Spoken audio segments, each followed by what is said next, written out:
Growing up, I remember my mom had assigned locations around the house for the traditional Thanksgiving decorations. The honeycomb paper turkey went on our kitchen table. We had to carefully move it before each meal. The ceramic turkey went on the living room coffee table, a room I was never allowed in. And the cornucopia went on the dining room table. I don't remember ever asking what this decoration was. Somehow I just always knew. It was a cornucopia, the symbol of Thanksgiving and the fall harvest, the hope for food and warmth during the harsh winter months. This year I asked my older daughter if she knew what a cornucopia was. Kind of, she answered. What? I prompted. Well, it's kind of a den-like thing, from the Hunger Games. I went to my younger daughter and asked her if she knew what a cornucopia was, and she promptly said yes. What is it? I asked hopefully. It's an enclosed area where people fight to the death, was her somber answer. Like in the Hunger Games? I replied. That's exactly right, she answered, proud of my intelligence. As I groaned in exasperation, I realized I didn't know the origin of this staple of Thanksgiving motifs.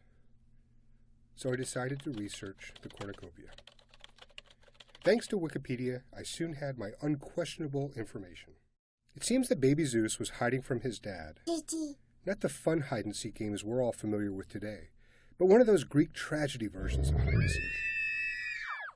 The nourishing god Amalthea, who was a goat, suckled baby Zeus. I noticed that this was never recommended in the What to Expect the First Year book, but things were different back then, I guess. And Zeus, being a mighty god, a baby, yes, but still a mighty god, was playing with Amalthea and accidentally broke one of her horns. This horn had divine powers and provided unyielding nourishment to the young god. And thus, the Horn of Plenty has become a symbol of nourishment, health, and welfare, as well as the centerpiece on my mom's dining room table. Totally different from an enclosed area where people fight to the death. Although I'm sure some families' Thanksgivings might have overtones of this.